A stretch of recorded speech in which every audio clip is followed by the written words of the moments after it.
Alright, for this video is ipakita ko sa inyo ang hitsura ng pinaka-latest na form and structure ng and development ng Davao Samal Connector Bridge. So yung nakita ko ninyo, yan po ang barko to MV Masinag. Pero syempre walang kinalaman ho yan sa ating vlog.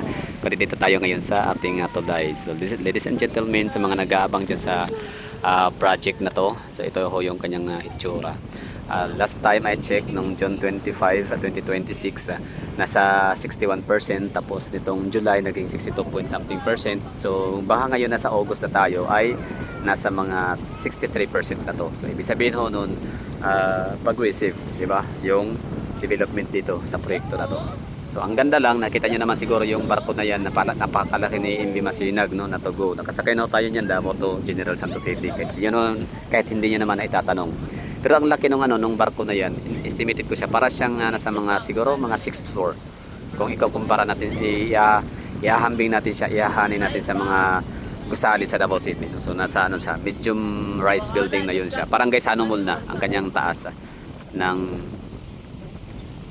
tawa, parang Gaisano Mall. Pwede.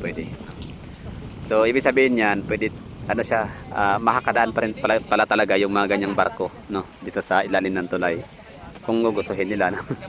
Pero mayroon kasi nagsabi na hindi daw pwedeng hindi daw makakadaan dito yung mga international ships.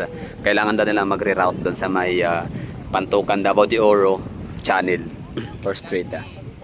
Anyway, so balik tayo sa tulay. Ito yung ano nga ang kanyang mga poste. Marami ho yan, no? Last time na binila ko to para sa mga 38 yata or 40 pieces na concrete foundation, ano ba tawag dyan?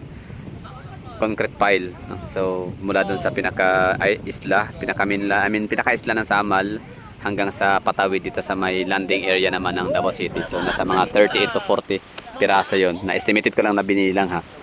So ngayon, ito yung ano natin, nakikita natin. Time check muna tayo. It's 5:20 na ng hapon, but still meron pa rin tayo nakikita dito ng mga nagtatrabaho.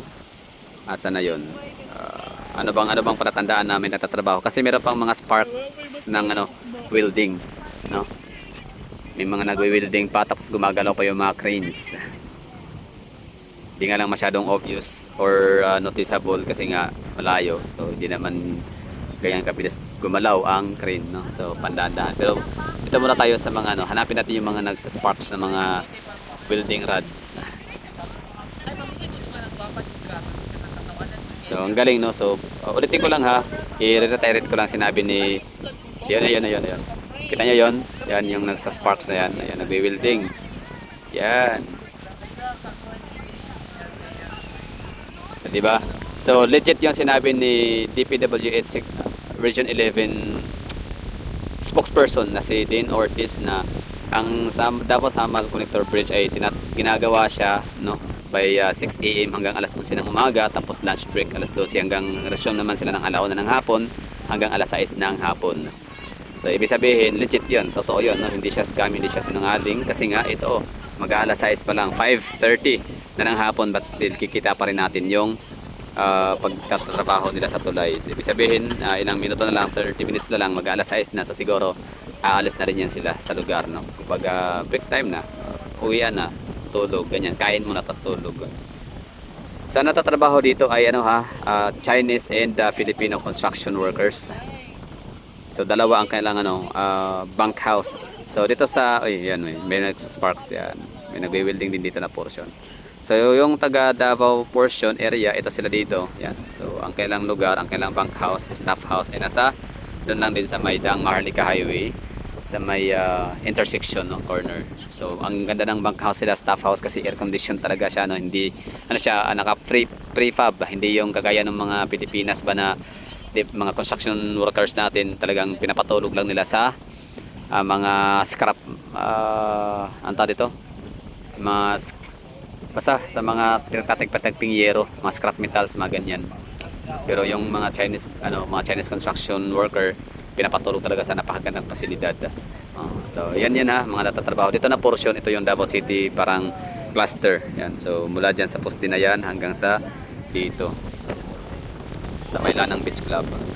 So yun yung mga taga Davao na construction worker, ibig sabihin cluster or parang grupo.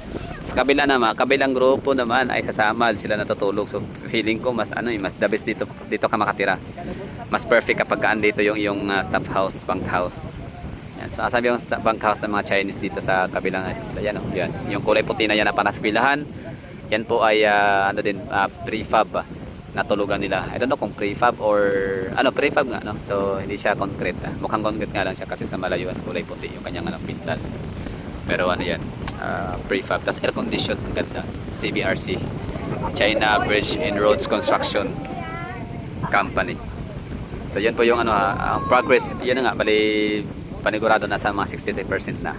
Kasi nga, kung mapapansin ho ninyo, kung i-observe ho ninyo, mag-aalas 6 na pero may mga nagtatrabaho pa din. May mga nagko-construction pa rin. May mga nagko-construct. May mga nagwi-welding pa rin. Ano yun? Nagwi-welding. Diba? So, napakasipag. So, sana nga lahat ng proyekto sa Pilipinas gagawin ng Chinese na lang yung natin iko-kontrata. Huwag na yung mga local natin. Kasi mga kurakot din, may mga kickbacks. Although yung kickbacks din naman talaga ay pasimuno yan. Ideya. And recommendation, suggestion ng mga kongresista, mga congressman, mga kontraktor. Nanghihingi sila ng kickback, commission sa mga kontraktor na pinapapanalo nila sa bidding. So, syempre, dahil nga negosyante, kailangan lang kumita. So, imbes na ipambili nila ng mga, sabihin natin, 1,000 pieces of sack of cement, bibili 500 pieces na lang kasi nga yung 500 para sa 500 yan ibabayad na sa congressman. So ang ending unfinished projects or di kaya substandards in a way. So yun lang yung kung tinatanong ko ninyo ang natin dito, construction update, yung progress. So the answer is yun, tuloy-tuloy ang pagtatrabaho. Pero may mga nagwi-building pa rin. Ingat lang mga sir, ha. Oo, ingatan syempre. Safety first is the topmost. Safety is the topmost priority. So kaya namang gumawa sila ng tulay na walang padugo, no. Walang diyan, walang tawag nito na buhay, di ba? Wala, di ako naniniwala. Ibig ko sabihin parang siya, illogical para sa akin, parang walang siya. Walang kinalaman.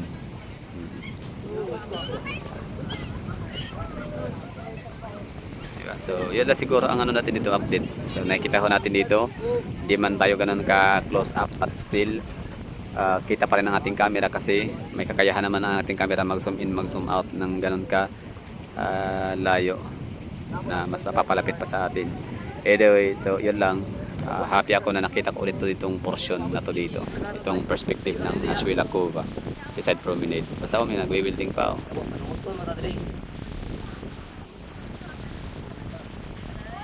Yun, may mga tao pa naglalakad. May empleyado.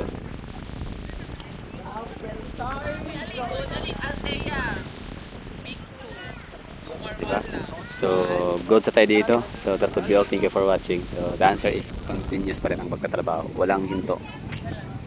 Biyernes ngayon. So, I don't know kung pati linggo, nagtatrabaho pa rin ba sila. Basta nahinto lang yung trabaho kapag may ulan. So, yun yung pinaka-challenge sa kanila. Siyempre pag may lindol din, pero ang lindol din naman yan linggo-linggo or buwan-buwan, once or twice a year. Ingat.